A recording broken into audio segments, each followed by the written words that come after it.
1977 जुल्फिकार अली भुट्टो की हुकूमत को मोहम्मद ज़ियाउल हक ने खत्म कर दिया, जिसने मेहनत का तबके और ट्रेडर यूनियन पर नए हमले शुरू कर दिए। फौजी अमरीत ने लेफ्ट विंग के कारकुनों और ट्रेडर यूनियन के कुचल दिया और माशरे के मुख्तलिफ पुरतों पर जुल्म किया। मजदूरों के इज्तिमाई कत्ल से लेकर किसानों और नौजवानों की नस्ल कशी तक पुरतशद्दद वाक़यात ने मुल्क को अपनी लपेट में ले लिया। ज़ियाउल हक ने सनतकारों के लिए दोस्ताना पॉलिसियां नाफिज की, जिनमें मजदूरों को जबरदस्ती कैद, ट्रेड यूनियन पर पाबंदी, कम उजरत और कॉन्ट्रैक्ट लेबर दिखाया गया। कौमी सनतों को भारी मुआवजों के साथ सनतकारी को वापस कर दिया गया और सरमायादारों ने जालिमाना जबर की सूरत में मजदूरों से बदला लिया। Colony textile mills colony group के तहत 1946 में टेक्सटाइल मैन्युफैक्चर यूनिट के तौर पर कायम की गई थी। कॉलोनी ग्रुप की बुनियाद मोहम्मद इस्माइल ने रखी थी और इसे 3 डिवीजन में तकसीम किया गया था, जिसके सरबराह फारूक शेख, नसीर शेख और मोइस शेख थे। ये इब्तदाई तौर पर फैसलाबाद में कायम किया गया था, लेकिन सर श्री राम की Delhi cloth and journal mills के मुकाबले की वजह से इसे 1940 की दहाई में मुल्तान मुंतकिल किया गया। 1970 की दहाई के दौरान कॉलोनी ग्रुप के मालकान 22 सनती खानदानों में सबसे ऊपर 7 सनतकार खानदानों में शामिल होते थे, जो कुल सनती असासों का 66%, इंश्योरेंस के 70 और बैंकिंग के 80% के मालिक थे। ये ग्रुप अखबारात में भी शेयर्स का मालिक था और सियासत में भी सरगर्म हो गया। डिवीजन के रहनुमाओं में से एक Naseer Sheikh Civil and Military Gazette और नवाए वक्त के बोर्ड पर थे, जबकि दूसरे फारूक शेख ने 1970 में कौमी असम्बली के लिए इलेक्शन लड़ा। तीसरे मोइस शेख के ज़ियाउल हक के साथ अच्छे ताल्लुकात थे, क्योंकि वो मुल्तान में कोर कमांडो थे। 1978 में कॉलोनी टेक्सटाइल मिल पाकिस्तान की सबसे ज्यादा मुनाफा बख्श फैक्ट्रियों में से एक थी और इसमें 5000 से ज्यादा मजदूर काम करते थे। जब मजदूरों को मालूम हुआ कि फैक्ट्री ने मुनाफा कमाया है, तो उन्होंने दलील दी कि उन पर 1972 की लेबर पॉलिसी के तहत एक बोनस वाजिबुल अदा था, जिसने लेबर कवानीन के दायरे कार को बढ़ाया और मजदूरों को मुनाफे में इजाफे और एक कानूनी बोनस का हकदार ठहराया। ताहम मालिक ने बोनस देने से इनकार कर दिया। वर्कर्स यूनियन ने इंतजामिया को हड़ताल का नोटिस दिया। 29 दिसंबर 1977 की सुबह मजदूरों ने अपनी पुरअमन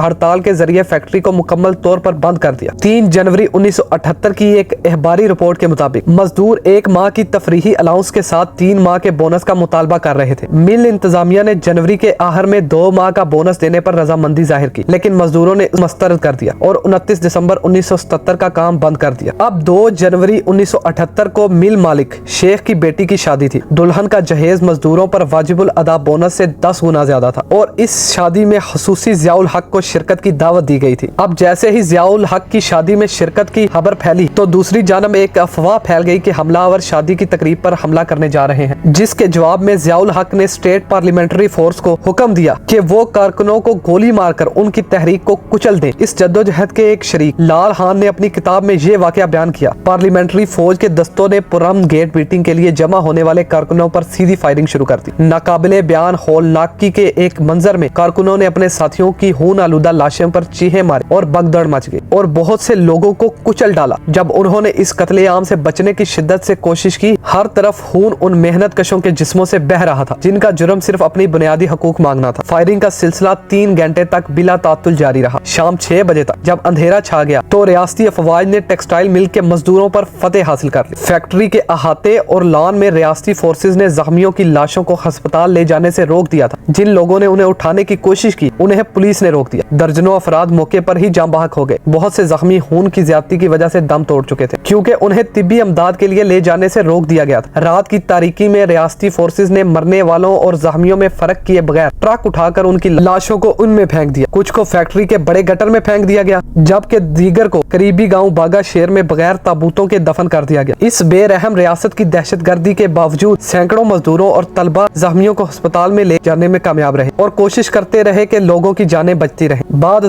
कारकुनों की लाशों को गटर से निकालकर दूसरी जगह पर रखने की कोशिश भी की गई, ताकि उनके साथियों और रिश्तेदारों के साथ उनकी मुनासिब तदफीन का इंतजाम किया जा सके। सरकारी और अखबारी रिपोर्ट्स में बताया गया है कि तकरीबन 13 से 22 लोग मारे गए थे, मगर गैर सरकारी अंदाजों और ऐनी शाहिदीन के मुताबिक कुल तादाद 150 से 200 लोगों तक पहुंच गई थी। इस तरह वर्कर्स एक्शन कम्युनिटी ने 133 हलाक और 400 से ज्यादा जख्मी होने का तखमिया लगाया था। इस कत्लेआम के बाद वर्कर्स एक्शन कमेटी उभरी और उसके वाक़े के खिलाफ बड़े पैमाने पर एहतजाज की क़यादत की। इसने मुल्क गैर एहतजाज को जन्म दिया और 9 और 10 जनवरी 1978 को पाकिस्तान भर में ट्रेडर यूनियन की तरफ से नो वर्क डे मनाया गया। नुसरत भुट्टो, वली खान, नवाबजादा नसरुल्लाह खान और दीगर मुमताज सियासतदानों ने इस फौजी हुकूमत के खिलाफ शदीद मजम्मत की, जिसके बाद मुल्तान के मार्शल लॉ एडमिनिस्ट्रेटर ने इंक्वायरी का हुक्म दिया। SHO राजा हिजर हयात और पुलिस कांस्टेबल हाकिम अली को गिरफ्तार करके के फौजी अदालत में मुकदमा चलाया गया, जबकि मिल के मालिक की तरफ से हलाक होने वाले मजदूरों को वर्षा को 10-10 हजार रुपए का मुआवजा फराहम किया गया। और दूसरी तरफ वर्कर्स एक्शन कम्युनिटी के सरकर्दा रहनुमाओं को भी गिरफ्तार करके मुकदमा चलाया गया। अब आप बताएं कि पुरअमन एहतजाज पर ऐसे फायरिंग करना किस मुल्क के कानून के मुताबिक अहल होता है, और इस वाक़े का सबसे बड़ा जिम्मेदार कौन है, ज़ियाउल हक, मिल के मालिक या पुलिस जिससे हालात संभाले नहीं गए? हमें कमेंट सेक्शन में जरूर बताएं।